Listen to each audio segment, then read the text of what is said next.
Hi, darlings. It's me, Hanny. It's been a while. And I chose to read today The Little Match Girl by Hans Christian Andersen, as retold by Jerry Pinkney. And if you don't know who Hans Christian Andersen was, he brought us such beautiful, timeless classics as Peter and the Wolf, The Red Shoes, and The Ugly Duckling. And on the back of this book is basically the reason that I chose to read this story, because it is as poignant today as it was in Hans Christian Andersen's time. It is a cold New Year's Eve.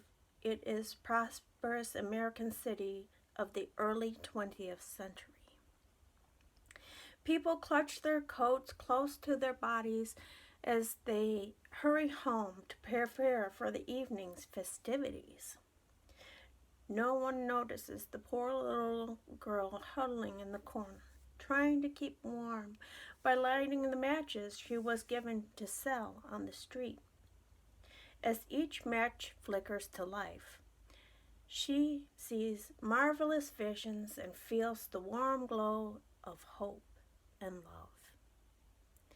The luminous art of four-time Caldecott honor recipient Jerry Pinkney transforms the 19th century Danish girl of Hans Christian Andersen's tale into a child plucked straight from America's melting pot, shedding new light on the invisibility of the poor among the prosperous. A circumstance as familiar in Andersen's day as it is in our own. So this is now The Little Match Girl.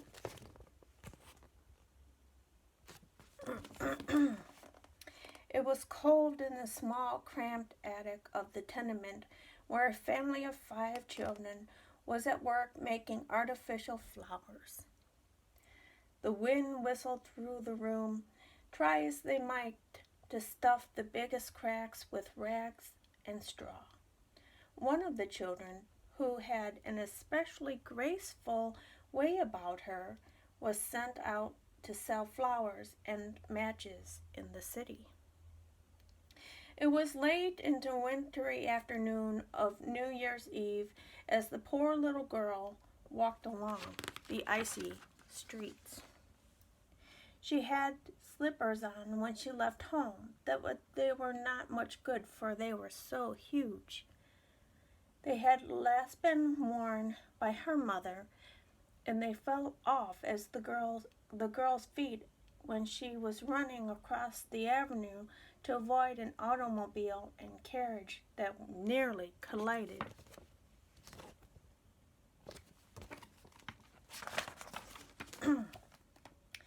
So the poor little girl went on with nothing but torn stockings on her numb feet. She carried a quantity of matches in a tray and the flowers in a basket. As she trudging along, she marveled at the many wonderful things for sale, things that the little girl could never have imagined.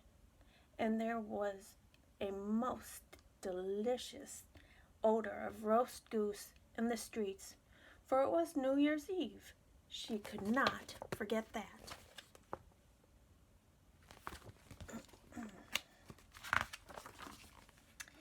Nobody had bought anything from her that afternoon turned into evening. Nobody had even given her a coin. The child was hungry and trembling from the bitter cold, and she looked the picture of misery.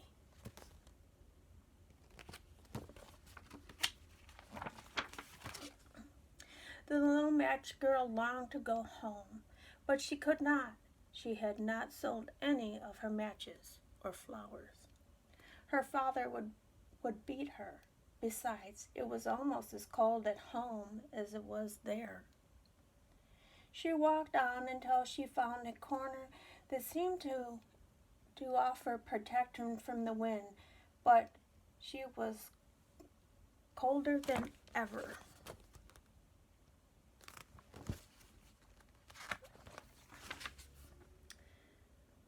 Her little hands and feet were almost stiff and cold. She thought perhaps a match would do some good, but did she dare take one from the tray and strike it on the wall to warm her fingers?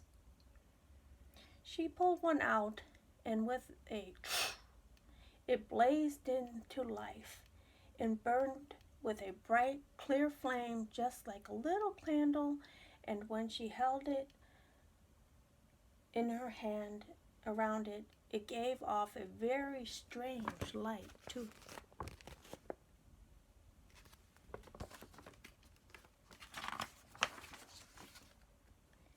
It seemed to the little girl that they were sitting in front of a big stove with polished brass feet and handles. There was a splendid fire blazing, and it was warming her so beautifully. But just as she was stretching her feet to warm them,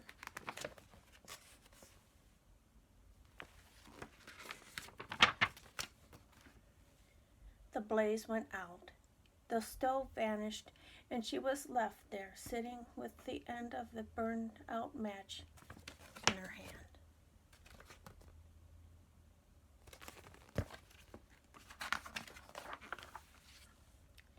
She struck a new one.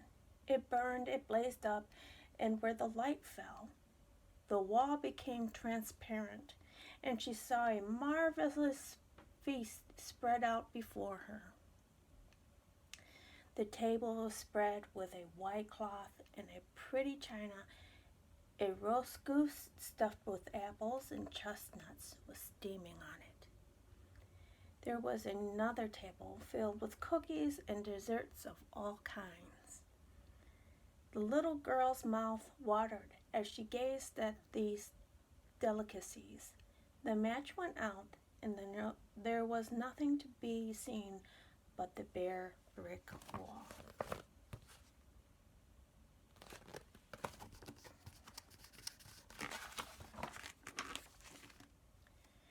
Again, she lit another.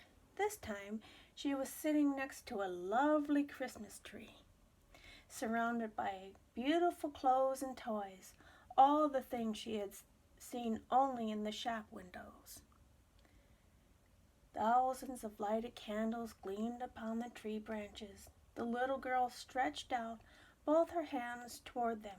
Then out went the match. The Christmas candles rose higher and higher till she saw that they were only twinkling stars.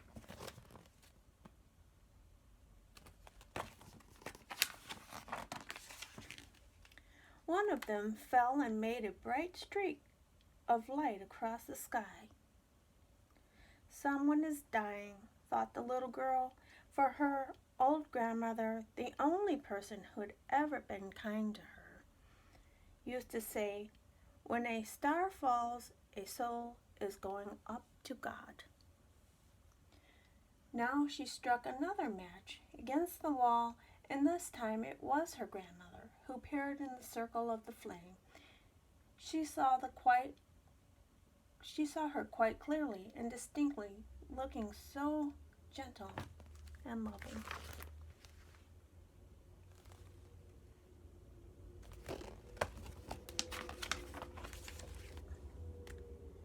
She lit still another, and this time she was with her grandmother, just as they had been so many times before. How real it all seemed to be.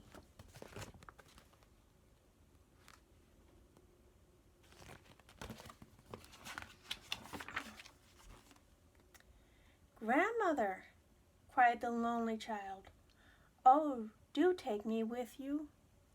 I know you will vanish when the matches go out. You will vanish like the warm stove, like the delicious goose, and the beautiful Christmas tree."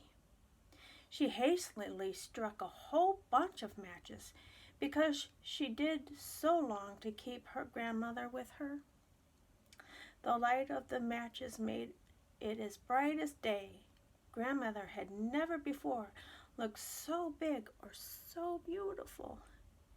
She lifted the little girl into her arms, and they soared into a halo of light and joy, far, far above the earth, where there was no more cold, no hunger, no pain. They were with God.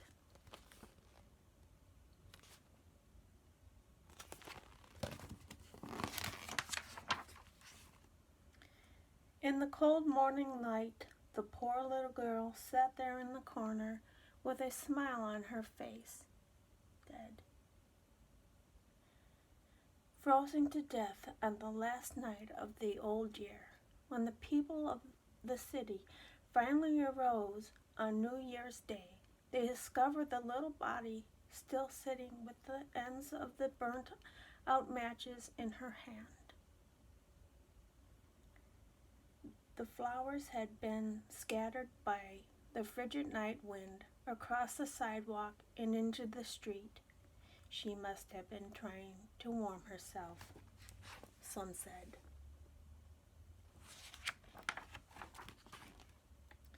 But no one imagined what beautiful visions she had seen, nor into what glory she had entered with her grandmother in the new year.